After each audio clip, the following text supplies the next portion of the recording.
شهر رمضان الذي أنزل فيه القرآن هدى للناس وبينات من الهدى والفرقان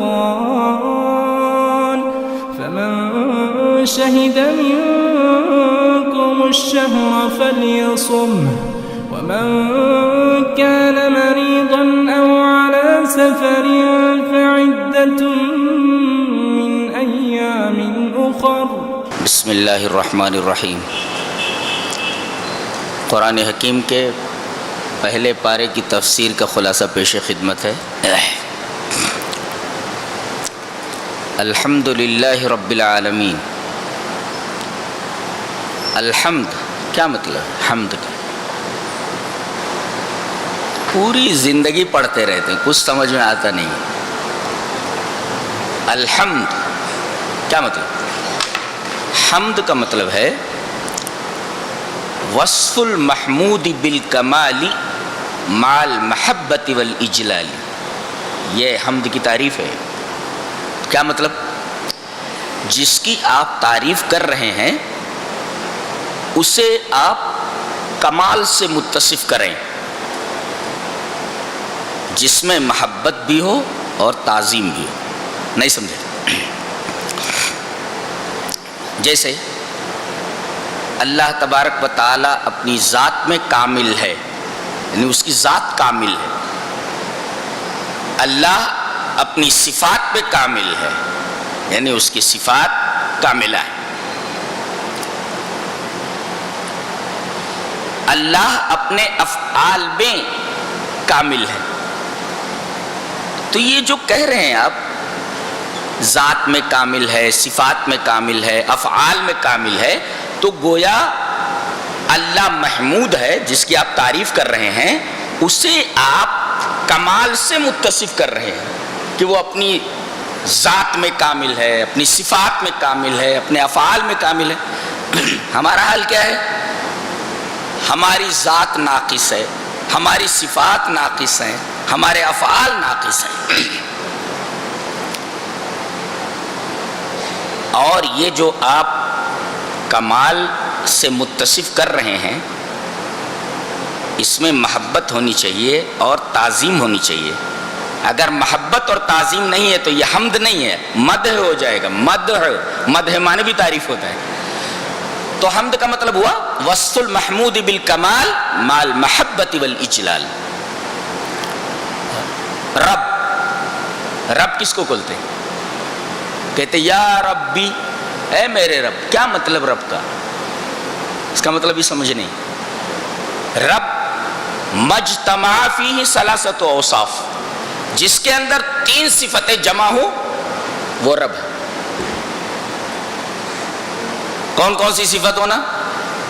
ایک تو خالق کل شیء، ہر چیز کا پیدا کرنے والا ہو. دوسرے المالک لکل شیء، ہر شے کا مالک ہو. نمبر 3 المدبر لجمیع الامور، اپنی مشیت کے مطابق تمام چیزوں کو جاری کرنے والا ہو. جو چیز جاری کرے اس کی مشیت کے مطابق ہو. المدبر لجمیع الامور. تو خالق کل شیء، تمام چیز کا خالق ہو. المالک لکل شیء، ہر چیز کا مالک ہو. اور تیسرے المدبر لجمیع الامور، تمام چیزوں کو اپنی مشیت کے مطابق چلانے والا ہو تو اسے رب کہتے ہیں. تو جس کے اندر یہ 3 اوصاف جمع ہوں اسے رب کہتے ہیں. اور جس کے اندر ان 3 صفتوں میں سے کوئی ایک صفت بھی نہ ہو تو اسے رب نہیں کہا جا سکتا. جی عالمین، یہ عالم کی جمع ہے. عالم کسے بولتے ہیں؟ کل ما سوی اللہ فهو عالم. اللہ کے علاوہ جتنی بھی چیزیں ہیں سب عالم ہیں. عالمین کا مطلب سمجھ آئے؟ اللہ کو چھوڑ کر کے جتنی بھی چیزیں ہیں. کل ما سوی اللہ فهو عالم، اس کی جمع عالمین ہے. اللہ کے سوا جتنی بھی چیزیں ہیں سب کی سب عالم کے دائرے میں آتی ہیں، سب عالمین ہیں. تو الحمدللہ رب العالمین. الرحمن الرحیم، رحمان کسے کہتے ہیں؟ رحیم کسے کہتے ہیں؟ رحمان کہتے ہیں ذو الرحمت الواسعہ. دیکھو رحمان یہ فعلان کے وزن پر ہے، اور فعلان کا وزن جب عربی میں کسی صفت کو لیے ہوتا ہے تو اس کا مطلب ہوتا ہے صفت کی انتہا ہو گئی ہے. جیسے کہا جائے انا جوعان، میں بھوکا ہوں، تو بھوکا کا مطلب I am dying of hunger، میں بھوک سے مر رہا ہوں، یعنی بھوک کی آخری ڈگری پر ہوں، یعنی اب اس کے بعد بھوک کی کوئی ڈگری نہیں ہے. جگر انا شبعان، میں آسودہ ہوں، I have no room in my stomach، پیٹ میں بالکل جگہ نہیں ہے، یعنی میں بالکل آسودہ ہوں. تب کہا جاتا شبعان، تب کہا جاتا جوعان، اسی وزن پر رحمان. یعنی رحمت کی جتنی ڈگریز ہوتی ہیں سب اللہ پر ختم ہے، رحمت سے بھرا ہوا ہے.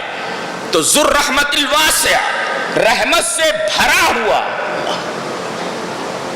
اور میں کہوں کہ کائنات کے کسی ذرے پر سے ایک لمحے کے لیے اللہ تبارک و تعالیٰ کی رحمت کا سایہ ہٹ جائے تو اگلے لمحے اس ذرے کی بقا کی کوئی گارنٹی نہیں دی جا سکتی، فنا ہو جائے گا.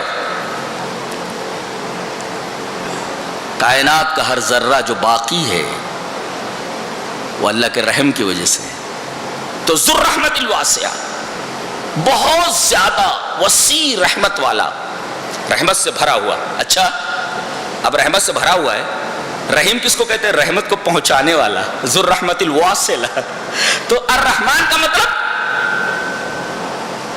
بہت زیادہ رحمت والا، وسیع رحمت والا، اور رحیم کا مطلب اس رحمت کو پہنچانے والا. ایک بھائی صفت اس کی ہے رحمان، اور ایک اس رحمت کو، اس صفت کو پہنچا رہا ہے. تو رحمان ہے وسیع رحمت والا، اور رحیم ہے اس رحمت کو لوگوں تک، کائنات کے ذرے ذرے تک پہنچانے والا. یہ مطلب ہے رحمان کا اور رحیم کا. تو ذو الرحمت الواسعہ الرحمن، اور ذو الرحمت الواسعہ الرحیم. مالک یوم الدین، بدلے کے دن کا مالک ہے. پتہ یہ چلا دنیا میں جو لوگ کر رہے ہیں جو کچھ، ان کے کرتوتوں کا ایک دن حساب کتاب لیا جانا ہے اور انہیں حساب و کتاب دینا ہے. تو بدلے کے دن کا مالک ہے. آپ سوال کر سکتے ہیں کہ دنیا میں اب مالک نہیں ہے، وہ کیا بدلے کے دن کا مالک ہے؟ نہیں، مطلب یہ ہے کہ دنیا میں اللہ تعالیٰ نے انسانوں کو اور دیگر جانداروں کو عارضی ملکیت دے رکھی ہے. تبھی تو کہتے ہیں یہ میرا گھر ہے، یہ میرا بیٹا ہے، یہ میرا مال ہے، یہ میری دکان ہے. تو ملکیت ہے نا، لیکن یہ عارضی ملکیت ہے. قیامت کے دن یہ عارضی ملکیت بھی کسی کے پاس نہیں رہے گی، ننگے سب کھڑے ہوں گے، کپڑا بھی بدن پر نہیں ہوگا. کائے کی ملکیت؟ یوم لا تملک نفس لنفس شیئا والامر یومئذ للہ. پوری کی پوری ملکیت اللہ کے ہاتھ میں، وہاں عارضی ملکیت بھی کسی کے پاس نہیں ہوگی. یا تو میری دکان، میرا مکان وغیرہ وغیرہ. وہاں تو بدن پر کپڑا بھی نہیں ہوگا، سارے کے سارے لوگ ننگے کھڑے ہوئے ہوں گے، چاہے مرد ہوں چاہے عورت. یہ مالک یوم الدین کا مطلب ہے. اور ایاک نعبد و ایاک نستعین، ہم تیری ہی عبادت کرتے ہیں. یہی مطلب ہے لا الہ الا اللہ کا. لا الہ الا اللہ کا مطلب کیا؟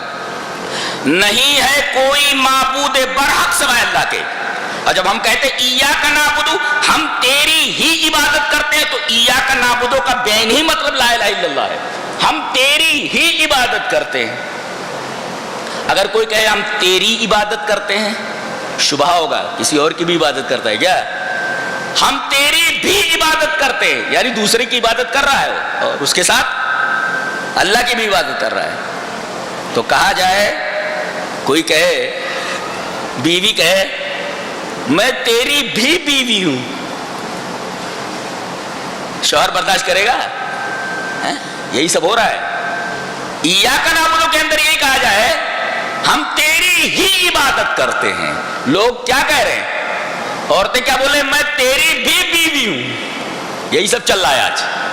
یہ مشرک یہی بولتا ہے، میں تیری بھی عبادت کرتا ہوں. مسجد میں آئے گا تو اللہ کے سامنے سجدہ کرے گا، اور کسی آستانے کے اوپر جائے گا، یہ جبین نیاز وہاں بھی خم کر دے گا. اس جبین کی کیا قیمت رہے گی، کیا ویلیویشن رہے گی؟ ایاک نعبد کا مطلب ہی نہیں سمجھا وہ. ہم تیری ہی عبادت کرتے ہیں. جیسے بیوی یہ نہیں کہہ سکتی میں تیری بھی بیوی ہوں، یہ صحیح نہیں کہنا، یہ شرک ہے. یہ یعنی کوئی اس کے ساتھ شریک ہے. ایاک نعبد کا مطلب ہم تیری ہی عبادت کرتے ہیں. یہ لا الہ الا اللہ کا مطلب ہے. اور جانتے ہیں ابن تیمیہ رحمۃ اللہ علیہ فرمایا ایاک نعبدو آج میں جب بولتا ہے تو ایاک نعبدو سے ریا دور ہو جاتی ہے. اب کہتے تیری ہی، یعنی گھوم کر کے عبادت پوری کی پوری اللہ کے لیے ہو گئی نا، کوئی اور ہے نہیں. اسی کا نام اخلاص ہے. اخلاص کوئی چیز کہیں محصور ہو جائے ایک میں، تیری ہی عبادت کرتے، کوئی دوسرا نہیں ہے. اس کا مطلب اسی کا نام اخلاص ہے، خالص اللہ کے لیے، اسی کا نام اخلاص ہے. تو گویا ایاک نعبدو سے ریا دور ہوتی ہے، اخلاص آ جاتا ہے. اور جب کہتا ہے ہم تیری ہی عبادت کرتے ہیں اور تجھی سے مدد چاہتے ہیں، اس کا مطلب ہم کسی آستانے کے اوپر جا کر کے بابا بابا بابا، خود محتاج ہے، بابا کہہ دیں گے بیچارے. اللہ اکبر. ایک جگہ میں نے دیکھا کسی ملک کا ایک مزار دکھا رہے تھے، مزار کے اوپر پنکھا لگا ہوا ہے، پنکھا چل رہا ہے. پوچھا گیا یہ پنکھا کائے کو لگا ہوا ہے؟ بولے تاکہ یہاں چڑیاں آ کر کے بیٹ نہ کریں. ارے جو شخص پنکھے کا محتاج ہو تاکہ چڑیاں اس کے اوپر بیٹ نہ کریں، وہ آپ کی کیا حاجت پوری کر سکتا ہے؟ سبحان اللہ. کہا گیا ہم تیری ہی عبادت کرتے ہیں اور تجھ ہی سے مدد مانگتے ہیں. ایسا تو ایاک نعبدو سے ریا دور ہوئی، اخلاص آیا. اور ایاک نستعین سے کبریا، تکبر دور ہوا. اس لیے کہ جو کسی سے مدد مانگتا ہے اس کے اندر تکبر کہاں رہ جاتا ہے؟ تکبر تو وہ کہتا ہے ارے مجھے کسی کی ضرورت نہیں ہے. تو گویا ایاک نعبدو تدفع الریا اور ایاک نستعین تدفع الکبریا. ایاک نعبدو سے ریا دور ہوتی ہے اور ایاک نستعین سے کبریا دور ہوتی ہے. کبریا مانے تکبر. اس کے بعد اہدنا الصراط المستقیم بتایا گیا کہ جب دعا کرو تو دعا کا اسلوب یہ ہے، طریقہ یہ ہے کہ پہلے اللہ کی بڑی تعریف کرو. اے ہے کبھی مانگے ہو ایسا؟ اللہ تو بڑی عزت والا، تو بڑی شان والا، تو ذوالجلال والاکرام، تو تمام صفات کمالیہ سے متصف، تو دعاؤں کا سننے والا، تو عفو الغفور، تو قوی عزیز، تو رب العالمین، تو ارحم الراحمین، تو غافر الذنب، تو قابل التوب. کبھی مانگا ہے؟ کبھی تعریف کی اللہ کی؟ اب جب تعریف کرو اس کے بعد درود شریف پڑھو، اس کے بعد مانگ لو، مل جائے گا. بتایا گیا کہ الحمدللہ رب العالمین الرحمن الرحیم مالک یوم الدین، اللہ کی تعریف ہوئی. اب تعریف کے بعد ایاک نعبد و ایاک نستعین. بتاؤ، اعتراف کرو کہ اللہ میں تیرا بندہ ہوں، میں تیرا بندہ ہوں. اپنی عاجزی کا اظہار. تعریف کے بعد اپنی عاجزی کا اظہار، اس کے بعد ڈائریکٹ مانگو اہدنا الصراط المستقیم. ڈائریکٹ. یہ دعا کا طریقہ ہے. پہلے اللہ کی تعریف، پھر اس کے بعد اپنی عاجزی، تواضع، اور اس کے بعد دعا. اور سب سے بڑی دعا کیا ہے؟ صراط مستقیم پر قائم رہنا. اللہ اکبر. اسی راستے پر شیطان بیٹھا ہوا ہے. جب اللہ تعالیٰ نے اسے راندے درگاہ کیا تو اس نے کیا کہا معلوم ہے؟ لاقعدن لهم صراطک المستقیم. یہ 8ویں پارے سورہ اعراف کی آیت ہے کہ میں تیرے صراط مستقیم پر بیٹھ جاؤں گا. اور بیٹھوں گا، صرف بیٹھے تھوڑی رہوں گا. ثم لآتینہم من بین ایدیہم ومن خلفہم وعن ایمانہم وعن شمائلہم ولا تجد اکثرہم شاکرین. اس راستے پر چلنے والے کے اوپر آگے سے حملہ کروں گا، پیچھے سے حملہ کروں گا، دائیں سے حملہ کروں گا، بائیں سے حملہ کروں گا. اب بتاؤ، اسی راستے پر تو بیٹھا ہوا ہے. اسی وجہ سے 24 گھنٹے میں 17 بار بولتا ہے آدمی اہدنا الصراط المستقیم. کتنی رکعتیں ہو جاتی ہیں کل فرض؟ 17 نا. 17 مرتبہ بولتا ہے. ہر نماز میں سورہ فاتحہ پڑھ، ہر رکعت میں سورہ فاتحہ پڑھتا ہے. تو اہدنا الصراط المستقیم بولتا ہی ہے. بولے 24 گھنٹے میں 5 وقت کی نمازوں میں 17 بار یہ دعا کرتا ہے. کیوں؟ کوئی کہہ سکتا ہے ارے اب تک صراط مستقیم ملی نہیں، صراط مستقیم ملا ہی نہیں اب تک. مانگ رہا ہے صراط مستقیم دے، صراط مستقیم ہدایت دے. ہدایت نہیں ملی کیا؟ نہیں، بار بار مانگو. اس لیے کہ شیطان وہیں بیٹھا، وہ کبھی کبھی ٹریک سے ہٹا سکتا ہے. جی بار بار مانگنے کی ضرورت ہے. اسی وجہ سے کہا گیا نماز کی ہر رکعت میں سورہ فاتحہ واجب ہے، ضروری ہے، تاکہ یہ دعا برابر پڑھتا رہے. اور بتایا کہ صراط المستقیم ایک ہی راستہ ہے، صراط واحد ہے، ایک ہی راستہ ہے. اس کا مطلب جنت تک پہنچنے والا اور رضوان الہی تک پہنچنے والا راستہ ایک ہی ہے. کہتے راستے چار ہیں. کہاں راستے چار ہیں؟ قرآن تو کہہ رہا ہے ایک ہی راستہ ہے جنت تک پہنچنے کے لیے. پھر یہ لوگ کہاں سے آ گئے؟ یہ چار والے کہاں سے آ گئے؟ راستہ تو جنت کی طرف جانے والا ایک ہی ہے. جس کا نام صراط مستقیم ہے، اور اسی پر شیطان بیٹھا ہوا ہے۔ اس کا مطلب یہ ہوا کہ شیطان کو بھی معلوم ہے کہ جنت تک جانے والا راستہ صرف ایک ہے، ان کو 4 میں الجھا کے رکھ دیا ہے۔ کتنا ہوشیار ہے دیکھو، بولے 4 براق ہے اور اپنا کہاں بیٹھا ہوا، وہ مانتا ہے 1 براق ہے، وہی بیٹھا ہوا ہے۔ لاقعدن لہم صراطک المستقیم، کیسا گھما رہا ہے نہیں، اللہ۔ جب رات درگاہ کیا گیا تو آدم علیہ السلام نے دعا مانگی، ربنا ظلمنا، ربوبیت کے حوالے سے، یہی ہے الحمدللہ رب العالمین، یہ ربوبیت ہے۔ اسی کے حوالے سے آدم نے دعا مانگی، دعا قبول ہو گئی۔ اب دیکھا کہ آدم کی دعا قبول ہو گئی، اس نے بھی دعا مانگی، میرے رب میں بھی ایک دعا مانگتا ہوں، مجھے قیامت تک زندہ رکھ۔ اللہ تعالیٰ نے کہا تیری بھی دعا قبول کر لی گئی، قیامت تک زندہ رہے گا تو۔ آدم علیہ السلام اور حوا علیہ السلام نے بھی دعا مانگی ربنا کے ذریعے، دعا قبول ہو گئی، اور شیطان نے بھی ربے کے ذریعے دعا مانگی، دعا قبول ہو گئی۔ یہ دیکھو، یہ کہہ رہا اے میرے رب، اور دنیا کو بتا دیا کہ بغیر وسیلے کی دعا نہیں مانگنی چاہیے، بغیر وسیلے کی دعا قبول نہیں ہوتی، اور ڈائریکٹ اللہ سے مانگ رہا ہے۔ یہ کتنا ہوشیار ہے، دیکھو کتنا ہوشیار ہے، کتنا چالاک ہے، خود ڈائریکٹ اللہ سے دعا مانگ رہا ہے، رب میرے رب، درمیان میں کسی کو وسیلہ نہیں بنا رہا ہے، اور دنیا کے تمام لوگوں کو وسیلوں پر کھڑا کر رکھا ہے اس نے کہ بغیر وسیلے کی دعا قبول نہیں ہوتی۔ کیسا چالاک ہے نہیں، اللہ۔ اس کے بعد سورہ بقرہ ہے، سورہ بقرہ میں کہا گیا کہ اس کتاب کے اندر کوئی شک نہیں ہے، اللہ اکبر۔ دنیا میں کوئی بھی آدمی کتاب لکھتا ہے تو عذر پیش کرتا ہے، ایکسکیوز کرتا ہے، انسان ہوں، میری کتاب میں غلطی ہو سکتی ہے، لہذا کہیں کسی کو غلطی نظر آئے تو برائے مہربانی مجھے بتائیں کہ غلطی کہاں ہے، اگلے ایڈیشن کے اندر اس کا ازالہ کر لیا جائے گا۔ لیکن اس کتاب کے اندر کہا گیا ہے کوئی ایکسکیوز نہیں ہے، ڈائریکٹ کہا گیا اس کتاب کے اندر کوئی شک نہیں ہے، کوئی غلطی ہے ہی نہیں اس کے اندر۔ یہ دنیا کی واحد کتاب ہے جس کا دعویٰ ہے جس کے اندر کوئی غلطی نہیں ہے۔ دنیا کی جتنی بھی کتاب آپ پڑھیں، ہر کتاب کے اندر غلطی رہتی ہے، لیکن یہ واحد کتاب ہے جو بولتی ہے ڈائریکٹ ذالک الکتاب لا ریب فیہ، اس کتاب کے اندر کوئی شک نہیں ہے۔ اور شک نہیں بول رہا ہے، وہ ریب بول رہا ہے۔ ریب اور شک میں فرق ہے۔ شک کسے بولتے معلوم ہے؟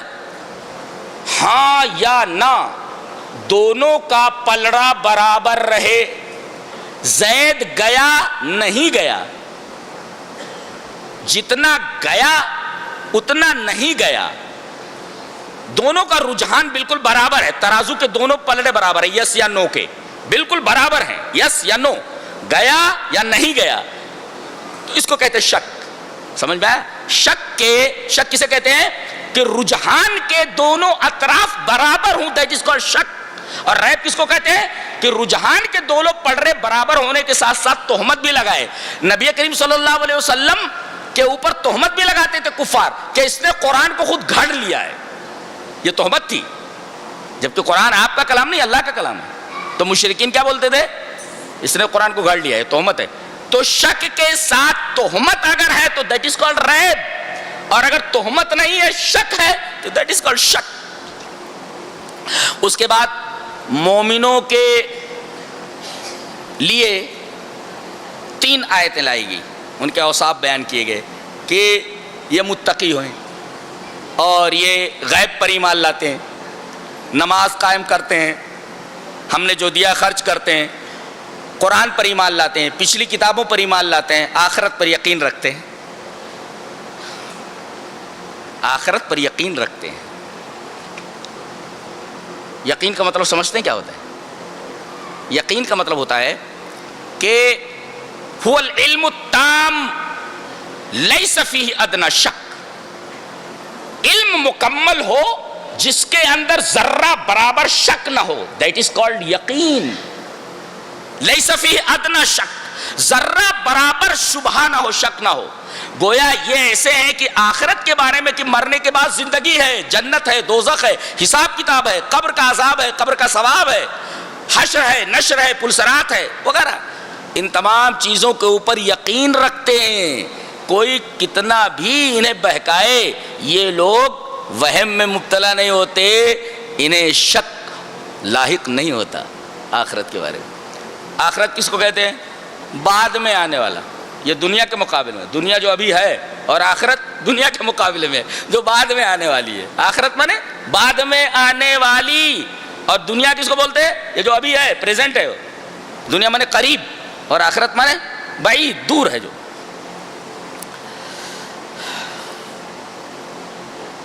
اس کے بعد کافروں کے لیے 2 آیتیں آئی ہیں. ان کے لیے بتایا گیا کہ اللہ نے ان کے دلوں کے اوپر مہر لگا دی ہے. ایک مفسر لکھتا ہے کہ ختم الرسائل اغلاقها وختم القلوب صمها فلا والج ولا خارج. یہ تفسیر ہے اس کی. کیا بولتا ہے کہ جب کسی خط کو ایسے بند کرتے ہیں، خط ڈال دیا اندر آپ نے، اس کے بعد لفافے کو آپ نے چپکا دیا تو اور مہر لگا دیا اس پر، تو خطوں کا جو مہر ہوتی ہے اس کا بند کر دینا ہے. اغلاق، بند ہو گیا. یہ سمجھو خطوں کی مہر ہے، بند ہو گئی. لیکن دلوں پر مہر کیسی ہوتی ہے؟ وہ ختم القلوب صمها. دلوں کا مہر، دلوں کی مہر کیسی ہوتی ہے؟ اس کے اوپر ڈاٹ لگا دیا جاتا ہے. جیسے ایسے بوتل کے اندر کوئی چیز بھر کر کے اوپر سے ڈاٹ لگا دی جائے. اب ظاہر ہے ڈاٹ لگا دیا آپ نے تو کوئی چیز نہ اندر جا سکتی ہے نہ اندر سے باہر آ سکتی ہے جب تک ڈاٹ کھولی نہ جائے. تو ختم القلوب صمها، دلوں کا ختم، دلوں کی مہر ہے، اس کو ڈاٹ لگا دینا. فلا والج ولا خارج، کوئی چیز نہ داخل ہو سکتی ہے اور نہ باہر نکل سکتی ہے. تو ایسے اللہ تعالیٰ نے ان کے دلوں پر مہر لگا دی، ان کی شرارتوں کی وجہ سے. ایسے اللہ کسی کے دل پر مہر نہیں لگاتا، شرارت آدمی کرتا تھا مہر لگتی.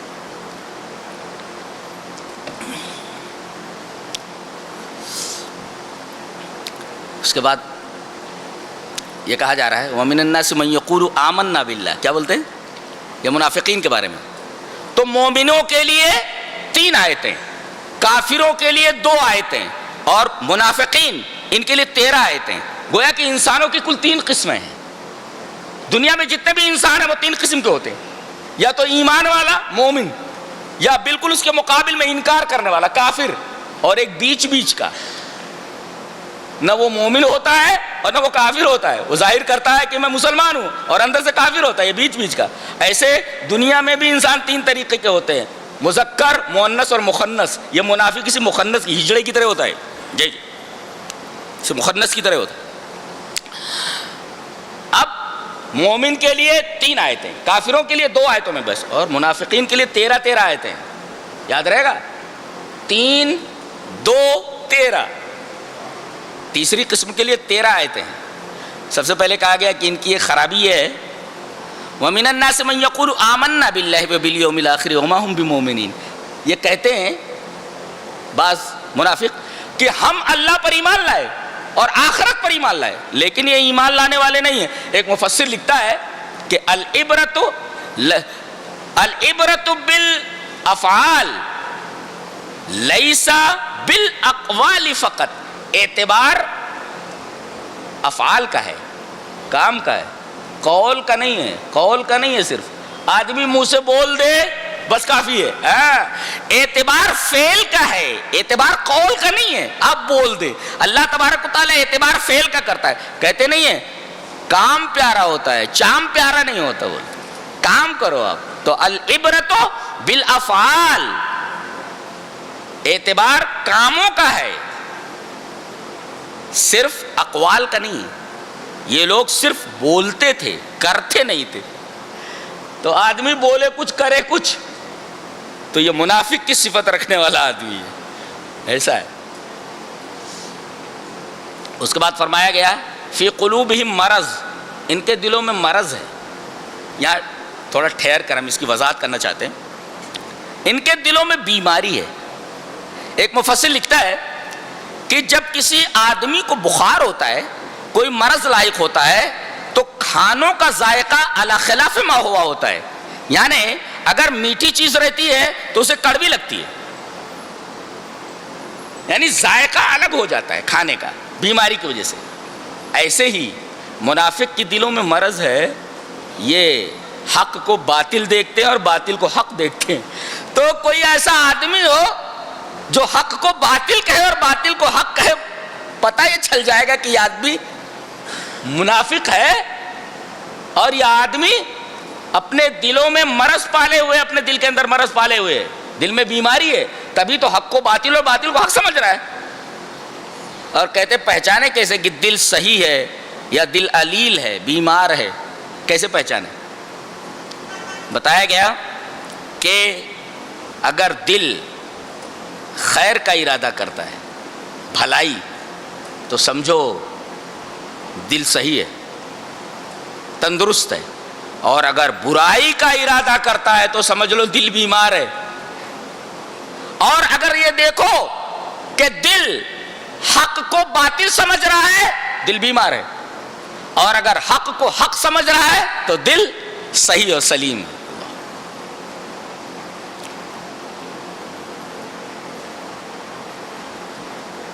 اس کے بعد یہ فرمایا گیا ہے کہ یہ منافقین ایسے ہیں کہ یہ کہتے ہیں کہ ہم اصلاح کرنے والے ہیں، قرآن کہتے ہیں فسادی ہیں، اور یہ کہتے ہیں ہم اصلاح کرنے والے ہیں۔ دنیا میں بہت سارے ایسے لوگ ہیں جو کہتے ہیں کہ ہم مصلح ہیں، اصلاح کرنے والے ہیں، حالانکہ وہ اصلاح کرنے والے نہیں ہوتے، در حقیقت وہ افساد کرنے والے ہوتے، فسادی ہوتے ہیں۔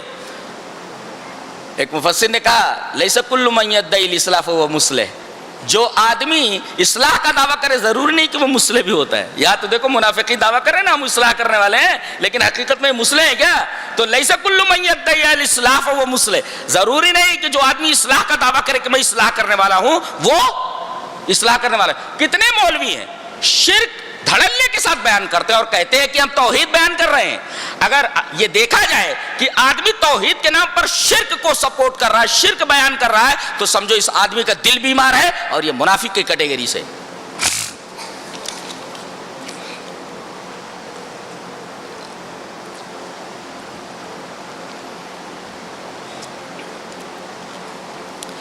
اس کے بعد کہا گیا یا ایھا الناس اعبدوا ربکم الذی خلقکم والذین من قبلکم لعلکم تتقون۔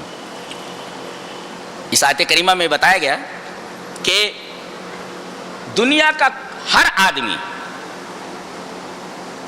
ایسے آدمی کے سامنے جھکتا ہے، یا یوں کہہ لو کہ آدمی دو ہی چیزوں کے سامنے جھکتا ہے، ایک تو خالق ہو، دوسرے رازق ہو۔ اپنے پیدا کرنے والے کے سامنے جھکتا ہے، اور یا اس کو روزی دینے والا ہو اس کے سامنے جھکتا ہے۔ دو ہی آدمیوں کے سامنے جھکتا ہے انسان، چاہے خالق ہو یا رازق ہو، دو ہی کے سامنے جھکتا ہے۔ اللہ نے فرمایا میں نے تم کو پیدا کیا ہے، تو تمہیں جھکنا کس کے سامنے چاہیے؟ میرے سامنے نا۔ یا ایھا الناس اعبدوا ربکم الذی خلقکم، میں نے تم کو پیدا کیا ہے۔ اللہ فرما رہا ہے پیدا کرنے والا تو میں ہوں، تو اگر جھکنا ہے تو پیدا کرنے والے کے سامنے جھکو، پیدا کرنے والا تو میں ہوں۔ اور دوسرے آگے فرمایا گیا کہ الذی جعل لکم الارض فراشا والسماء بناء، زمین کو ہم نے فرش بنایا جس کے اوپر تم اپنا مکان بناتے ہو، جس پر تم چلتے ہو، جس پر تمہاری گاڑیاں چلتی ہیں، اور آسمان کو ہم نے چھت بنایا۔ یہ میری قدرت ہے، یہ میری قدرت ہے۔ اور اس کے بعد کہا وَأَنزَلَ مِنَ السَّمَاءِ مَاءً فَأَخْرَجَ بِهِ مِنَ الثَّمَرَاتِ رِزْقًا لَكُمْ، آسمان سے بارش برسائی جس سے تمہارے غلے اگتے ہیں، جس سے تمہارا پیٹ بھرتا ہے۔ تو رزق دینے والا کون؟ میں، پیدا کرنے والا میں، رزق دینے والا میں۔ اور یہ انسان کی فطرت ہے کہ دو ہی چیزوں کے سامنے جھکتا ہے، یا تو خالق کے سامنے یا رازق کے سامنے۔ تو خالق بھی میں ہوں اور رازق بھی میں ہوں، جھکتے کہاں ہو تم جا کر کے؟ کس کے سامنے جا کر کے اپنا ماتھا ٹیکتے ہو؟ کس کے سامنے اپنا جبین نیاز خم کرتے ہو؟ خالق تو میں ہوں، رازق تو میں ہوں۔ اللہ فرمایا گیا کہ کافروں کے لیے جہنم ہے، اور خوشخبری دے دو ان لوگوں کو، کن لوگوں کو؟ جو ایمان لائے ہیں، مومن کے لیے۔ کافروں کا بیان ہو گیا، منافقین کا بیان ہو گیا۔ اب یہ کہا جا رہا ہے کہ جتنے بھی انکار کرنے والے سب کے لیے جہنم ہے۔ وَبَشِّرِ الَّذِينَ آمَنُوا وَعَمِلُوا الصَّالِحَاتِ أَنَّ لَهُمْ جَنَّاتٍ تَجْرِي مِن تَحْتِهَا الْأَنْهَارُ، جتنے بھی ایمان اور عمل صالح والے ہیں ان کے لیے جنت ہے۔ ایک بات اور کہی گئی وَأُعِدَّتْ لِلْكَافِرِينَ، یہ جہنم جو ہے نا یہ کافروں کے لیے تیار کی گئی ہے۔ اس سے ایک مفسر نے ایک بڑا اچھا نکتہ نکالا ہے کہ یہاں کہا گیا ہے کہ اعدت للکافرین، جہنم کو کافروں کے لیے تیار کیا گیا ہے۔ اس کا مطلب اگر کوئی توحید والا جہنم میں گیا اپنے برے عملوں کی وجہ سے تو ہمیشہ جہنم میں نہیں رہے گا، اسے ایک دن نکال دیا جائے گا، اس لیے کہ کافروں کے لیے تیار کی گئی ہے، اہل توحید کے لیے نہیں۔ کوئی اہل توحید اس کے اندر نہیں رہے گا، سب کو نکال دیا جائے گا۔ لیکن ضروری ہے کہ آدمی توحید کے ساتھ اس دنیا سے جائے۔ کہاں ہے توحید کس کے پاس؟ میرا خیال ہے 10% بھی دنیا میں نہیں ہے ایسے جو توحید والے ہوں. اللہ. اس کے بعد کہا گیا وَلَهُمْ فِيهِ أَزْوَاجٌ مُطَهَّرَةٌ، اس میں ایسی بیویاں ہیں جو پاک ہیں. اللہ. پاکی کا تصور آپ کیجئے، پاک کون ہوتا ہے، کیسا ہوتا ہے. اس میں کہا گیا ان کے لیے بیویاں ہیں، ایسا نہیں کہا گیا کہ عورتوں کے لیے مرد ہیں، ایسا نہیں کہا گیا. مردوں کے لیے بیویاں، ایسا نہ کہا گیا بیویوں کے لیے مرد ہیں. کیوں؟ ایسا کیوں ہے؟ ایسا اس وجہ سے کہ عربوں کی عادت تھی کہ وہ ہمیشہ مردوں کو عورتوں کا شوق دلاتے تھے، نہ کہ عورتوں کو مردوں کا شوق. حیا کی وجہ سے عرب عورتیں بہت حیادار ہوتی تھیں، تو مردوں کو شوق دلاتے تھے. دارالسلام سے کتاب لیا میں نے، تو اس کا جو کاؤنٹر پہ بیٹھا ہوا شخص تھا، اس کو میں نے دعا دی. میں نے دعا دی امرت نوحا وزوجت بکرا، کہ اللہ تجھے عمر نوح عطا کرے، 950 سال زندہ رہے تو، وزوجت بکرا، اور کسی کنواری لڑکی سے تیری شادی کرا دے. خوب ہنس رہا تھا ایسے، اس کا پیٹ آگے کو آیا ہوا تھا، عجیب ردم کے ساتھ اس کا آگے پیچھے ہو رہا تھا، اس کا پیٹ کر رہا تھا. میں نے کئی ہاد البتین، یہ دو پیٹ کیسا ہنس رہا ہے. تو مردوں کو عورتوں کا شوق دلایا جاتا ہے، اس کا الٹا نہیں ہے. عورتیں حیادار ہوتی ہیں، ایسا نہ کہا جاتا ہے کہ عورتوں کو مردوں کا شوق دلاؤ. تو وَلَهُمْ فِيهَا أَزْوَاجٌ مُطَهَّرَةٌ، مردوں کے لیے پاک بیویاں ہیں. ایسا نہیں کہا گیا کہ عورتوں کے لیے پاک مرد ہیں، وہ تو ملنے ہی والے ہیں. اللہ تبارک تعالیٰ اچھے سے اچھا جس کو پسند کریں گے ان کو دے دیا جائے گا. اللہ اکبر. اس کے بعد یہ فرمایا گیا کہ اللہ تبارک تعالیٰ نے فرشتوں سے کہا میں زمین میں خلیفہ بنانے والا ہوں. فرشتوں نے کہا کہ تو ایسی مخلوق بنانے جا رہا ہے جو خون بہائے اور اسی طریقے سے فتن و فساد کرے. من یفسد فیہا ویسفک الدماء، جو خون بہائے اور فساد کرے. پتہ یہ چلا کہ معصوم مخلوق فرشتے یہ دو چیزوں کو ناپسند کرتے ہیں، نفرت کرتے ہیں، ایک خون بہانے سے، ایک فساد کرنے سے. لہذا جو فسادی ہیں فرشتوں سے نفرت کرتے ہیں، جو خون بہاتے ہیں فرشتوں کو اس خونریزی سے نفرت ہے. ظاہر ہے کہ ہم لوگ قرآن پڑھتے ہیں، ہم کیسے خونریزی کو اور فساد کو پسند کر سکتے ہیں؟ تو قرآن میں ہے کہ فرشتے ناپسند کرتے دو چیزوں کو، خونریزی کو اور فساد کو.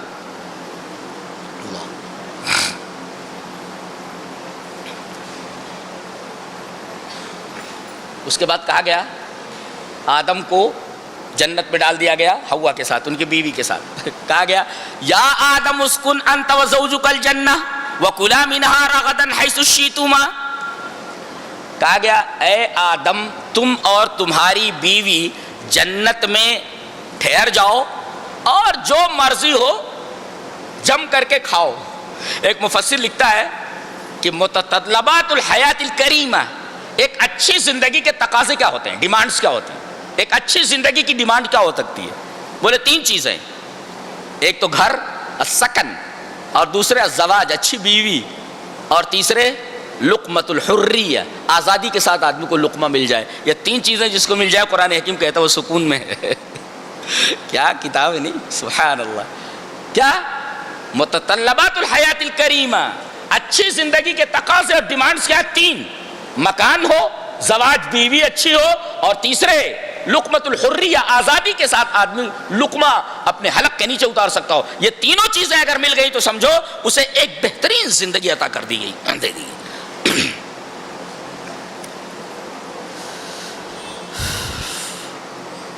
اس کے بعد فرمایا گیا کہ آدم سے یہ کہا گیا تھا کہ جنت میں رہو لیکن ایک کام مت کرنا. بولے دیکھو ایک نقطہ یہ ملا کہ انسانوں کو جتنی بھی حلال چیزیں ہیں برتنے کی اجازت ہے، لیکن اللہ تبارک تعالیٰ نے کچھ ریسٹرکشنز رکھی ہیں، کچھ پروہیبیشنز ہیں کہ آپ وہ نہیں کر سکتے آپ، اور وہ آپ کے لیے ہی اچھا ہے. جن چیزوں کو استعمال کرنے کے لیے کہا گیا وہ آپ کے لیے اس میں آپ کے لیے فائدے ہیں، اور جن چیزوں سے روکا گیا ان سے رک گئے تو آپ ہی کے لیے فائدے. اس میں اللہ کا کیا فائدہ ہونے والا؟ کہا گیا تھا کہ اس درخت کے قریب مت جانا، صرف اتنا ہی. اس درخت کے گھما پھرا کر کے شیطان قسمیں کھا کھا کر کے وہاں لے آیا اور درخت کا پھل کھلا دیا، گناہ ہو گیا. اب ان کی سمجھ میں نہیں آ رہا میں کروں تو کیا کروں, گناہ تو ہو گیا. اللہ تبارک و تعالی نے انہیں کلمات سکھائے توبہ کے. دیکھو ایک تو توبہ کی توفیق دی, دوسرے توبہ کے کلمات سکھائے, اور جب انہوں نے توبہ کی تو توبہ کو قبول بھی کیا. اللہ رحیم کتنا ہے, اندازہ لگائیے آپ. دیکھو گناہ ہو گیا, اللہ انہیں توبہ کے کلمات سکھا رہا ہے اور توبہ کی توفیق دے رہا ہے, اور توبہ کی توفیق کے ساتھ اللہ اس توبہ کو قبول بھی کر رہا ہے. توبہ کی توفیق ہے, توبہ کے کلمات ہے, اور توبہ کو قبول کر کے ان کا اکرام بھی کر رہا ہے. اللہ کس قدر رحیم ہے. اور یاد رکھو گناہ کرنا یہ بہت بڑی بات نہیں ہے, گناہ پر مر جانا بغیر توبہ کی یہ بہت بڑی بات ہے. لہذا دنیا سے جانے سے پہلے تمام گناہوں سے توبہ کر کے جاؤ. جی توبہ بہت ضروری ہے. اس کے بعد فرمایا گیا اتامرون الناس بالبر وتنسون انفسکم, تم دوسروں کو بھلائی کا حکم دیتے ہو, اپنے آپ کو بھول جاتے ہو. ایک آدمی ابن عباس کے پاس آیا, کہا کہ حضرت ایک بات بولوں؟ بولے ہاں بول. کہا کہ میں یہ چاہتا ہوں کہ بھلائی کا حکم دوں اور برائی سے لوگوں کو روکوں. تو حضرت ابن عباس نے کہا کہ یہ آیت کریمہ اگر تیرے کو رسوا نہ کرے تو کر, ورنہ یہ کام اپنے سے شروع کر. آیت میں کیا ہے, کیا تم دوسروں کو بھلائی کا حکم دیتے ہو, اپنے کو بھول جاتے ہو؟ یہ آدمی کیا بولا آ کر کے, میں چاہتا ہوں کہ دوسروں کو بھلائی کا حکم دوں, برائیوں سے روکوں. ابن عباس نے کہا کہ اگر یہ آیت تجھے رسوا نہ کرے تو تو کر. اگر تو ایسا آدمی ہے جو برائی کر رہا ہے اور اس کے بعد لوگوں کو برائیوں سے روکنے کے لیے بولا ہے, اگر یہ آیت تجھے رسوا نہ کرے تو کر, ورنہ فبدا بنفسک, تو یہ آیت اپنے اوپر منطبق کر اور اپنے سے اس کام کو شروع کر کہ پہلے تو سدھر جا, تو اچھا ہو جا پہلے. اس کے بعد کہا گیا کہ وَاسْتَعِينُوا بِالصَّبْرِ وَالصَّلَاةِ, صبر سے اور نماز سے مدد طلب کرو.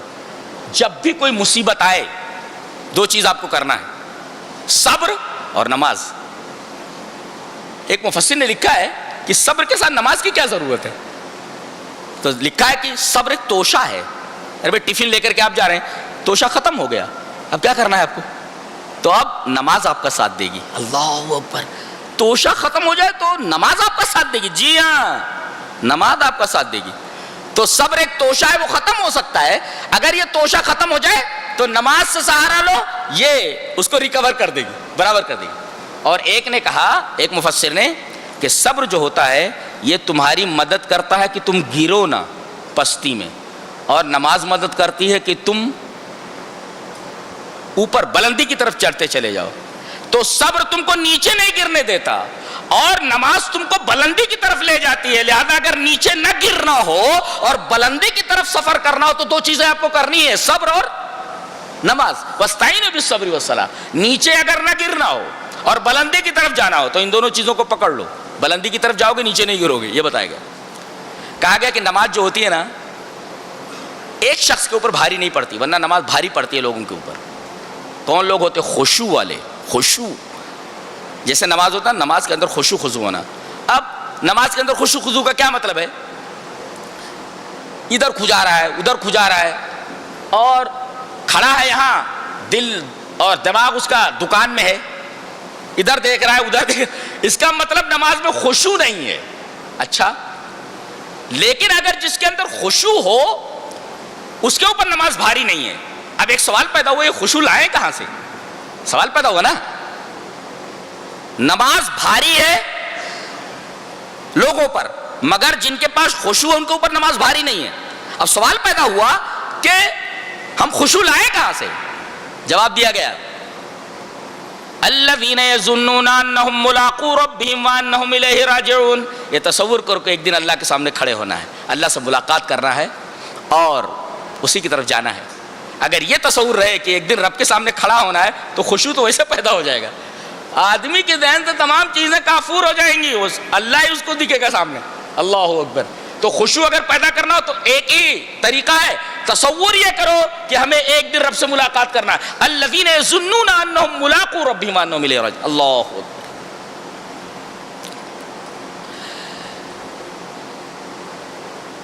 بنی اسرائیل کے اوپر اللہ تبارک و تعالیٰ نے بڑے انعامات کیے تھے، لیکن وہ بچڑے کی پوجا میں لگ گئے۔ اللہ تبارک و تعالیٰ نے غضب میں آ کر کے کہا کہ اس کا کفارہ یہ ہے کہ ایک دوسرے کو قتل کرو، تم اللہ خون بہا دو ایک دوسرے کا، اتنا بڑا گناہ کر چکے تم۔ کہا ایک دوسرے کو مارو، تم اتنا بڑا گناہ کر چکے ہو تم۔ اب ایک دوسرے کے سامنے آگے تلواریں لے لے کر کے سب کی گردنیں کاٹ دی انہوں نے۔ پھر اللہ تعالیٰ نے ان کو زندہ کیا، لیکن سزا کیا دی کہ اس کی سزا یہ ہے کہ ایک دوسرے کو قتل کرو۔ ایک مفسر لکھتا ہے کہ بنی اسرائیل کی توبہ کیسی تھی؟ اللہ نے فرمایا توبہ کیسے کرو گے، یہ گناہ کر چکے ہو۔ یہ توبہ صرف ایک ہی صورت میں ہو سکتی ہے کہ ایک دوسرے کو قتل کر دو۔ ایک مفسر لکھتا ہے توبۃ بنی اسرائیل اراقۃ الدم وفی دیننا اراقۃ دموع الندم، کہ بنی اسرائیل کی توبہ اور اسلام کی توبہ، مسلمانوں کی توبہ میں ایک فرق ہے کہ بنی اسرائیل کی توبہ میں خون بہانا تھا کہ خون بہا دو، گردن کاٹ دو، اور ہمارے دین کے اندر ہے ندامت کے آنسوؤں کا بہانا ہے۔ ہمارے ہاں صرف آنسو بہا دو توبہ ہو گئی، اور ان کے ہاں آنسو بہانے سے کام نہیں چلتا تھا، خون بہانا ضروری تھا۔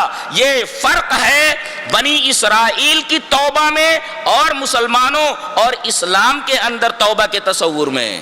توبۃ بنی اسرائیل اراقۃ الدم، بنی اسرائیل کی توبہ تھی کہ خون بہاؤ، وفی دیننا اراقۃ دموع الندم، اور ہمارے ہاں ہے توبہ کہ آدمی ندامت کے آنسو بہا دے، تنہائی میں جا کر کے ذرا اللہ کے سامنے گڑ گڑا کر آنسو بہا دو۔ بڑی قدر ہے آنسوؤں کی۔ یہ پانی جو ہے نا، پانی بہت ہی عجیب ہے، اللہ کیا اس کی بڑی قدر و قیمت ہے، بڑی قدر و قیمت ہے، بڑی قدر و قیمت۔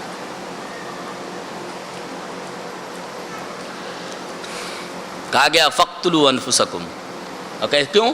فَتُوبُوا إِلَىٰ بَارِئِكُمْ فَاقْتُلُوا أَنفُسَكُمْ، اپنے رب سے توبہ کرو اور ایک دوسرے کو قتل کرو۔ توبہ کا طریقہ کیا تھا؟ منڈی کاٹ دینا، گردن کاٹ دینا، ایک دوسرے کو مار دینا۔ اور ہمارے ہاں کیا ہے؟ توبہ کا طریقہ کیا ہے؟ ندامت کے آنسو بہا دو، میرے رب غلطی ہو گئی، میں اپنے تمام گناہوں پر نادم اور شرمندہ ہوں، میرے رب مجھے معاف کر دیتا۔ وہ تو کہتا دنیا بھر کے برابر تم گناہ لے کر کے آؤ اور میرے سامنے رو پڑو، میں گناہ سارے کے سارے بخش دوں گا، میں پرواہ نہیں کرتا بولتے اللہ حدیث میں لا ابالی، میں پرواہ نہیں کرتا ہوں۔ اور اللہ کو کس کی پرواہ ہے؟ گناہ کرنے والا کتنے ہی بڑے بڑے گناہ کر چکا ہو، اللہ فرما رہا میں اسے بخش دوں، میں پرواہ نہیں کرتا، آئی ڈونٹ کیئر۔ اللہ فرما رہا آئی ڈونٹ کیئر، معاف کر دیا میں نے اس کو۔ مجھ سے کون پوچھنے والا؟ کس کی اوقات؟ تو کون مجھ سے پوچھنے والا؟ مجھ سے تو پوچھے گا، تیری اوقات کیا ہے؟ مجھ سے پوچھے گا تو؟ زندگی بھر گناہ کرنے والے آدمی کو میں بخش دیتا ہوں، تو کون؟ ترم خان کون تو؟ لا یسأل عما یفعل وهم یسألون، اللہ سے نہیں سوال کیا جائے گا، لوگوں سے سوال کیا جائے گا۔ اللہ سے کون سوال کرے گا؟ غلام کی کیا مجال کہ آقا کے سامنے منہ کھول سکے، سوال کر سکے۔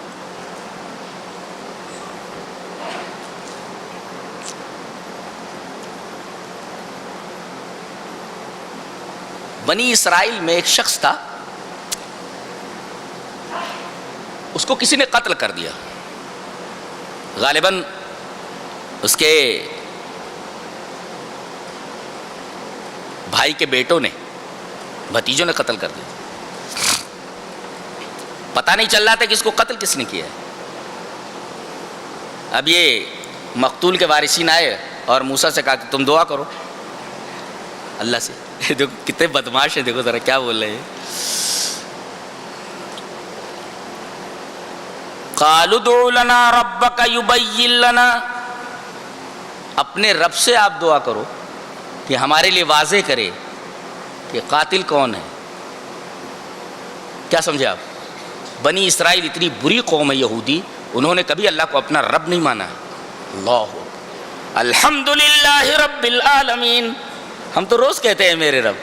یہ یہودی ایسی قوم ہے جسے ہم پناہ مانگتے غیر المغضوب علیہم ولا الضالین، اس نے کبھی اللہ کو، اس قوم نے اپنا رب نہیں مانا۔ وہ موسیٰ سے کہہ رہے تم اپنے رب سے بولو، یہ نہیں کہہ رہے ہمارے رب سے کہو۔ قالوا ادع لنا ربک، اپنے رب سے بولو آپ۔ یعنی اتنی نالائق اور بدماش قوم ہے کہ اس قوم نے کبھی اللہ کو اپنا رب نہیں مانا۔ یہ موسیٰ سے کہہ رہے اپنے رب سے بولو، اپنے رب سے بولو۔ کتنی بڑی بات۔ کہتے اذهب انت وربک فقاتلا انا هنا قاعدون، تم اور تمہارا رب جاؤ لڑو، ہم یہاں بیٹھے ہوئے، ایسا بولتے وہاں بھی وہ اذهب انت وربک، تم اور تمہارا رب جاؤ لڑو، ہم یہاں بیٹھے، پھر کائے کے لیے؟ مزے کرنے کے خالی تم نا؟ گاؤں میں داخل ہونے سے پہلے لڑنے کے لیے کون جانا؟ موسیٰ اور ان کا رب، اتنی بدماش کو. تو اللہ نے فرمایا ایک گائے ذبح کرو، اس لیے کہ بچڑے کو پوج رہے تھے، ظاہر ہے کہ بچڑے کی ماں کو تو ذبح کروا دینا ہے تاکہ پتہ چلے ان کے معبود کی کیا حیثیت ہے. اب آنا کہانی کرنے لگے. جب حکم یہ آیا کہ گائے ذبح کرو اور گائے کا گوشت لگا کر کے، یا بیل تھا، وہ مردے کے بدن سے لگا دو، مس کر دو، ٹچ کر دو، مردہ زندہ ہو کر کے اپنے قاتل کا نام بتا دے گا. نکتہ آپ نے دیکھا، کیا سمجھا آپ؟ اتنی میٹیریلسٹک تھی یہ قوم، مادہ پرست تھی، یہ دنیا پرست قوم تھی، اور آج بھی ہے. اتنی دنیا پرست قوم ہے کہ اللہ تبارک و تعالیٰ نے باقاعدہ ان کو سمجھانے کے لیے کہ مرنے کے بعد ایک زندگی ہے، مردے سے مردے کو زندہ کیا. نہیں سمجھ میں آیا؟ ارے بھائی مردہ تو پڑا ہوا ہے نا، مرا ہوا ہے نا، وہ آدمی اس کو زندہ کر رہا ہے تاکہ قاتل کا نام بتائے. تو کس چیز سے زندہ کیا گیا؟ گائے کا گوشت لے کر کے اس کو ٹچ کیا گیا، تو گوشت بھی تو مردہ ہی ہے. اللہ تبارک و تعالیٰ نے کہا تمہاری یہ مادہ پرستانہ جو زندگی ہے نا، اس کو چھوڑ دو تم. روح بھی کوئی چیز ہوتی ہے. اللہ تبارک و تعالیٰ نے میت سے میت کو زندہ کیا، مردے سے مردے کو زندہ کر کے بتایا. تمہاری زندگی پوری کی پوری میٹیریل ہے، مادی ہے، میٹیریلسٹک ہے تمہاری. یہ دیکھو مردے سے مردہ کو ہم زندہ کر رہے ہیں. کائنات میں کوئی مردے سے مردے کو زندہ کر ہی نہیں سکتے، یہاں مردے سے مردے کو زندہ کیا جا رہا ہے. اللہ تبارک تعالیٰ کی قدرت دیکھ رہے ہیں آپ. پھر بہانے کرنے لگو، ایسا ہے تو ویسا ہے. کہنے لگے آئے،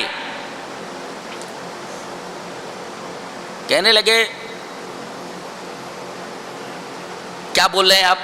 بولے گائے ذبح کرنا ہے. بولے اتتخذونہ ہزوا، ہم سے آپ مذاق کر رہے ہیں؟ دیکھو موسیٰ علیہ السلام نے کہا قال اعوذ باللہ ان اکون من الجاہلین، میں اللہ کی پناہ چاہتا ہوں کہ جاہل میں سے ہو جاؤں. اس کا مطلب مذاق کرنے والا جاہل ہوتا ہے. کوئی مذاق کرے تو بول دو تو جاہل آدمی ہے. یا دیکھو موسیٰ علیہ السلام نے تعوذ کس سے کیا؟ جہالت سے. جہالت سے اللہ کی پناہ چاہنی چاہیے. اور نبی کریم صلی اللہ علیہ وسلم میں کس سے پناہ چاہیے؟ تعوذ بعلم لا ينفع، ایسے علم سے آپ نے اللہ کی پناہ چاہیے جو فائدہ نہ دے. اس کا مطلب جو مذاق کرتا ہے وہ جاہل ہوتا ہے. کہہ رہے آپ مذاق کر رہے ہیں؟ مذاق؟ میں مذاق کیوں کروں گا؟ میں جاہل تھوڑی ہوں. کہنے لگے ایک بات بتا دیں، ذرا واضح کر دیں، گائے کا رنگ کیسا ہونا چاہیے؟ ما لونہا، کلر کیا ہو؟ دعا کہ اللہ پوچھ رہے ہیں کلر کیسا ہونا چاہیے اس گائے کا. اللہ نے فرمایا چٹکیلا رنگ ہونا چاہیے، دیکھنے والوں کو اچھی لگے. فاقع لونہا تسر الناظرین. پھر پوچھتے ہیں ایک شبہ اور ہے گائے کے بارے میں. کہا کہ کیا؟ کہا کہ وہ جوان ہو کہ بوڑھی ہو. ارے حکم تھا کوئی بھی گائے ذبح کر دو اللہ کے بندو. اب یار بڈھی ہو کہ جوان ہو؟ بولے بیچ بیچ کی ہو. اب چلو رنگ کیسا ہو؟ بولے فاقع چٹکیلا رنگ ہو، دیکھنے والوں کو اچھے لگے. پھر آتے ایک شبہ اور ہے، اسی وجہ سے کہا گیا زیادہ سوال کر مت کیا کرو. بہت زیادہ کثرت سوال کی وجہ سے قوم گمراہ ہو چکی ہے. یہ کثرت سوال کرنے والے. کہا ایک سوال اور ہے. کہا کہ کیا؟ کہا کہ کیا بول رہے ہیں یہ ہل چلی ہوئی ہو کہ ہل چلی ہوئی نہ ہو. انا للہ و انا الیہ. بولے ہل چلی ہوئی ہو کہ ہل چلی ہوئی نہ ہو. جیسے جیسے یہ سوال کرتے گئے احکامات سخت ہوتے گئے. خریدا انہوں نے. بعض لوگ کہتے ہیں کہ خریدنے کے لیے جب گئے تو ایسی گائے ملی کہ پوری بنی اسرائیل کی عورتوں کے زیورات بک گئے، اتنی قیمت میں وہ گائے ملی. تو کثرت سوال سے احکامات پہ سختی آ جاتی. اللہ فرماتا ہے ایسا کیوں ہوتا ہے؟ اس کی وجہ بتائی، دل سخت ہو جاتا. ثم قست قلوبکم من بعد ذلك فهي كالحجارة او اشد قسوة. اللہ اکبر. یہ سب اس وقت ہوتا ہے جب آدمی کا دل سخت ہو جائے. دل کتنا نرم ہے دیکھو، نکالو تو لوتھڑا ہے، ہڈی نہیں ہے اس میں. لیکن اللہ فرما رہے ہیں پتھر سے بھی زیادہ سخت ہو جاتا ہے۔ ایک مفسر لکھتا ہے ضروری نہیں کہ جو چیز نرم دکھائی دے اس کا اندرون بھی نرم ہو، اور جو چیز باہر سے سخت دکھائی دے تو ضروری نہیں کہ اندر نرم ہو، الٹا بھی ہو سکتا ہے۔ جو چیز ظاہر میں سخت دکھائی دے ضروری نہیں کہ وہ اندر سے بھی سخت ہو۔ پتھر کو دیکھیں، پتھر باہر سے کتنا سخت دکھ رہا ہے لیکن اندر سے اللہ بول رہا ہے نرم ہے یہ، بلکہ دل اس کے مقابلے میں سخت ہے۔ اگر سختی پر آئے یہ دل نرم دکھائی دیتا اس کو ہاتھ میں ایسے لے سکتے ہو، ہڈی نہیں ہے۔ اللہ فرما رہا ہے پتھر سے بھی زیادہ سخت ہو سکتا ہے۔ تو اللہ فرما رہا ہے کوئی ایسا نرم دکھائی دے ضروری نہیں کہ جو ظاہر میں نرم ہو وہ اندر سے بھی نرم ہو، اندر سے سخت ہو سکتا ہے، لہذا چیک کر لیا کرو، چیک کر لو، اس لیے کہ ظاہر میں اگر نرم نظر آ رہا ہے تو ضروری نہیں کہ باطن میں بھی نرم ہو، لہذا چیک کر لو کہ کیسا ہے ہو۔ اس لیے کہ پتھر کو دیکھو، دل کو دیکھو کتنا نرم ہے لیکن پتھر سے بھی زیادہ سخت ہو جاتا ہے۔ اللہ فرما رہا ہے، اللہ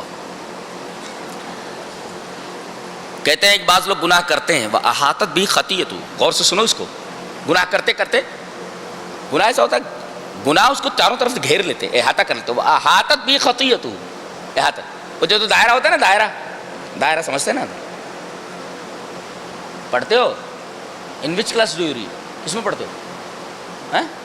6th ان وچ؟ پڑھو، محنت کرو بھائی، مسلمان بچوں کو بہت ضرورت ہے پڑھنے کی۔ ہمارے یہاں نرسری میں ہمارے اسکول میں پڑھایا جاتا ہے KG میں دائرہ، which shape is this? The circle. This line is called the diameter, half line is called the radius expressed by r. The area of the circle is pi r square. The perimeter of the circle is 2 pi r. The value of pi is 22/7. ہمارے KG میں پڑھایا جاتا ہے، ہمارا school ہے خود کا، میرا خود کا ہے، اس کا چیئرمین ہوں میں، اور دوسری زبان عربی ہے اور تیسری سنسکرت ہے۔ ہمارے ہاں KG میں 30 تک کیمیکل ایلیمنٹس یاد ہونا بچوں کو، جی کیمیکل ایلیمنٹس 3 نام بتائیے تو نمبر بتا دے گا، کوبالٹ بولیے نمبر بتا دے گا، نمبر بولیے کوبالٹ بتا دے گا، آکسیجن بولیے نمبر بتا دے گا، جی سمجھ میں نہیں آتا، نہیں محنت اسٹڈی ہارڈ ہے۔ تو احاطہ یہ جو ہے نا، یہ جو دائرے کو بناتا ہے اس لیے کہ مرکز سے جب محیط کی طرف سرکمفرنس کی طرف آپ لائنیں کھینچیں گے تمام لائنیں برابر ہوں، دس کال دائرہ سرکل، اس کا طریقہ ہے۔ تو محیط وَأَحَاطَتْ بِهِ خَطِيئَتُهُ یعنی احاطہ کر لیں گناہ اس کے۔ ایک مفسر لکھتا ہے کہ گناہ احاطہ کر لیں کا کیا مطلب؟ اگر گناہ احاطہ کر لیں تو فلوئے کا اصحاب النار، جہنمی ہے۔ گناہ احاطہ کر لیں جہنمی ہے، گناہ احاطہ کر لیں، اس کا گھیر لیں اس کو سرکمفرنس کی طرح، وہ کون ہوتا ہے؟ کہتے ہیں کہ وہ آدمی مر جائے مگر توبہ نہ کرے، توبہ کرنے سے پہلے مر جائے تو سمجھو اس کے گناہوں نے اس کو چاروں طرف سے گھیر لیا ہے۔ ہم نکلے گا کیسے؟ دائرہ تو بن گیا نا، سرکمفرنس ہے، دائرہ بن گیا، نکلے گا کیسے؟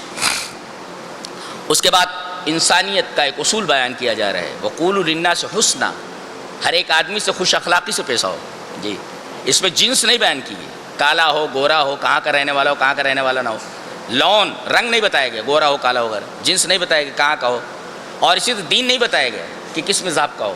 یہ انسانیت ہے، ہر ایک سے چاہے وہ غیر مسلم ہی کیوں نہ ہو خوش خلقی سے پیش آؤ، آپ کا بیہیویئر بہت ہی اعلیٰ قسم کا ہونا چاہیے، حسین ہونا چاہیے، اور والدین کے ساتھ حسن سلوک کرو، والدین کے ساتھ حسن سلوک کرو۔ کسی نے کہا ہے مجھے بڑا اچھا لگا، شاید آپ کو بھی پسند آئے، کہ ماں یہ کہتی ہے کہ میرے بچے نے آج کھایا کیا ہے، اور باپ یہ کہتا ہے میرا بچہ زندگی میں کھائے گا کیا ہے۔ یہ فرق ہوتا ہے، جی جی جی یہ فرق ہوتا ہے۔ جانتے ہیں کہ محبت کیوں ہوتی ہے؟ احسان کی وجہ سے ہوتی ہے۔ ہاں نہیں سمجھا؟ محبت کیوں کرتا ہے آدمی؟ پہلے بچہ ماں سے محبت کرتا ہے، کیوں؟ اس لیے کہ وہ دیکھتا ہے کہ احسان یہی کر رہی ہے، دودھ پلا رہی ہے، کھلا رہی ہے، سلا رہی ہے، اپنا جو ہے گیلے میں سو رہی ہے، مجھے سوکھے میں سلا رہی ہے، تو اس سے بہت محبت کرتا ہے۔ دیکھو احسان یہ سبب ہے محبت کا۔ اور جب بڑا ہوتا ہے دیکھتا ہے باپ ہر قدم پر اس کی مدد کر رہا ہے، پیسہ نہیں ہے کسی سے قرض لے کر کے دے رہا ہے کہ پڑھائی کا نقصان نہ ہو, بچے کو کوئی تکلیف نہ ہو, بیمار ہے رات بھر نیند نہیں آتی اس کو, کہیں سے بھی پیسہ جوڑ کر کے لاتا ہے. تو ماں یہ دیکھتی ہے کہ میرے بچے نے آج کھایا کیا, باپ یہ دیکھتا ہے کہ میرا بچہ زندگی بھر کیا کھائے گا. یہ فرق ہوتا ہے ماں اور باپ میں. تو دونوں احترام کے قابل ہیں, دونوں احسان کے, احسان ہی محبت کا سبب ہے. وہ بالوالدین احسانا, والدین کے ساتھ احسان حسن سلوک کرو. کیوں؟ اس لیے کہ وہ احسان کر رہے ہیں تمہارے اوپر. احسان یہ محبت کا سبب ہے. جی کسی پرندے کے ساتھ احسان کر دو تم سے محبت کرنے لگے. جی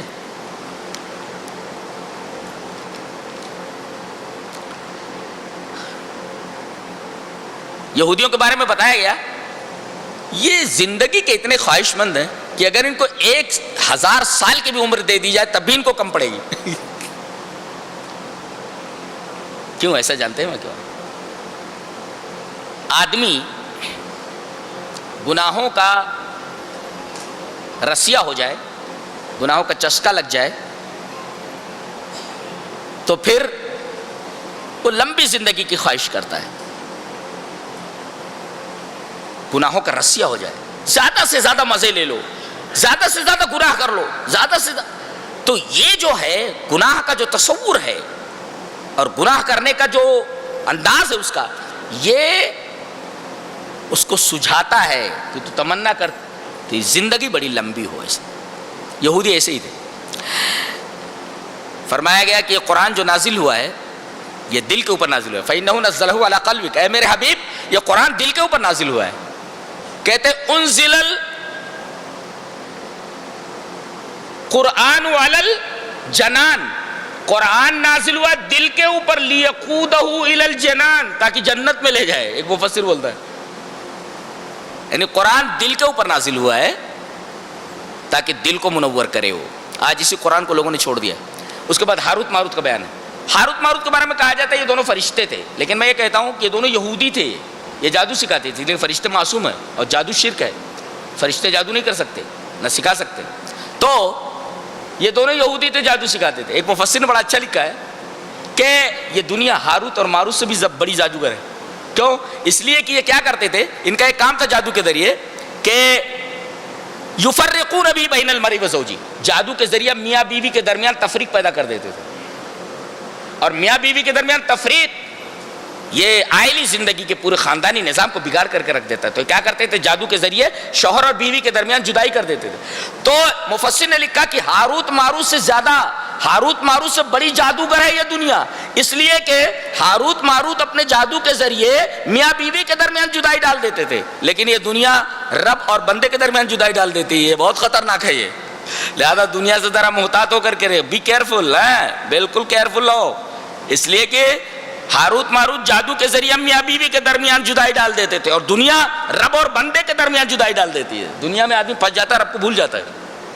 کتنی خطرناک ہے دنیا. یہودی جب آتے تھے تو نبی کریم صلی اللہ علیہ وسلم کے پاس ایک لفظ بولتے تھے. صحابہ لاؤڈ اسپیکر تو تھا نہیں, نبی کریم صلی اللہ علیہ وسلم اگر کوئی نصیحت کر رہے ہیں, کوئی بات کر رہے ہیں, تو کچھ لوگ دور بیٹھے ہوتے تھے تو آواز صاف سنائی نہیں دیتی تھی. تو وہ کہتے تھے انظر رائنا, اے اللہ کے رسول ہماری رعایت کیجیے. مطلب یہ تھا رعایت کیجیے یعنی ہماری طرف دیکھیے. ان بدماشوں نے کیا کیا, یہودیوں نے اس کو تھوڑا کھینچ کر کے بولنا شروع کیا. رائنا, رائنا ایسا بولتے تھے. ہمارے چرواہے, رائی مانے چرواہا, شیفرڈ کے معنی میں, اے ہمارے چرواہے. تو اللہ تبارک و تعالیٰ نے ان کی چال کو دیکھا کہ اس لفظ کو بگاڑ کر کے میرے نبی کی توہین کر رہے ہیں, تو اللہ تبارک و تعالیٰ نے کہا کہ یہ لفظ مت بولے کرو, رائنا مت بولو, اس لیے کہ دوسرے لوگ اس سے غلط فائدہ اٹھا رہے ہیں. انظر نہ بولو, اے اللہ کے رسول ہماری طرف دیکھیے. نقطہ یہ ملا, اگر کسی صحیح کام سے کوئی بڑی خرابی پیدا ہو رہی ہو تو یہ صحیح کام نہیں کرنا چاہیے. دیکھ رہے ہیں آپ, کوئی صحیح کام آپ کرنے والے ہوں لیکن اس صحیح کام سے کوئی بڑا فتنہ پیدا ہونے والا ہو تو یہ صحیح کام چھوڑ دینا چاہیے. اللہ نے فرمایا وَلَا تَسُبُّوا الَّذِينَ يَدْعُونَ مِن دُونِ اللَّهِ, کہ تم لوگ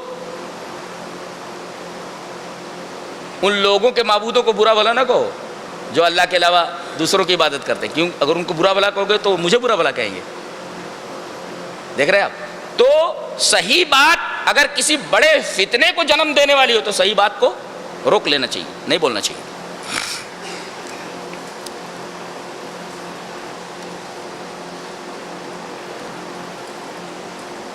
یہودی کہتے تھے کہ جنت میں کوئی داخل نہیں ہو سکتا جب تک یہودی نہ ہو جائے، اور نصرانی یہ بولتے تھے کہ کوئی آدمی جنت میں داخل نہیں ہو سکتا جب تک کہ نصرانی نہ ہو جائے۔ آج یہی بولتے ہیں نا کچھ لوگ، جب تک آدمی درگاہ والا نہ ہو جائے تب تک جنت میں نہیں جا سکتا، سنی نہ ہو جائے جب تک، یعنی وہ مسلک لے کر کے چل رہے ہیں کہ اس مسلک کے اندر جو لوگ داخل ہوئے وہی جنت میں جا سکتے ہیں۔ جانتے ہیں اللہ تبارک تعالیٰ نے کہا تلک امانیہم، خالی آرزویں ہیں یہ، اور آرزوؤں سے کام نہیں چلتا۔ قل ہاتوا برہانکم ان کنتم صادقین، اگر تم سچے ہو تو دلیل لاؤ۔ اس کا مطلب یہ ہے کہ کوئی آدمی کوئی دعویٰ کرے تو دلیل مانگو۔ یہ کہہ رہے ہو کہ کوئی آدمی جنت میں داخل نہیں ہو سکتا جب تک یہودی نہ ہو، اور نصرانی کہتے ہیں کہ جب تک کوئی آدمی نصرانی نہ ہو تب تک جنت میں نہیں جائے، دلیل لاؤ۔ یہ بتایا گیا کہ کوئی بھی بات دین کے نام پر کہی جائے دلیل مانگی جائے، اور کوئی بھی بات بلا دلیل ہو اس کو قبول نہ کیا جائے۔ قل ہاتوا برہانکم ان کنتم صادقین، دلیل لاؤ۔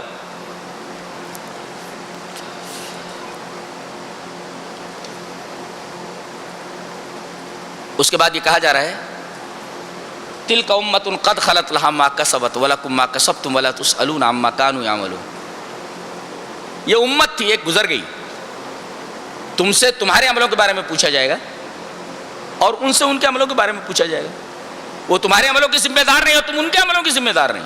یہ دو مرتبہ وہی آیت ریپیٹ کی گئی، پہلا پارہ اسی آیت پر ختم ہو رہا ہے اور اس سے پہلے ہی صفحے کے اندر وہی آیت پہلی ریپیٹ کی گئی ہے۔ کیوں؟ یہ ذہن نشین کرانے کے لیے کہ کوئی نسبت کام آنے والی نہیں ہے کہ ہم انبیاء کے خاندان کیسے بخش دیے جائیں، ہم کسی ولی کے خاندان کے اس طرح بخش دیے جائیں۔ آدمی کو اس کا عمل ہی آگے بڑھا سکتا ہے، اگر اس کا عمل اسے پیچھے کر دے تو نسب اور خاندان اس کو آگے نہیں کر سکتا۔ اللہ ہمیں نیک عمل اور اچھی سمجھ کی توفیق عطا فرمائے۔ وآخر دعوانا الحمدللہ رب العالمین۔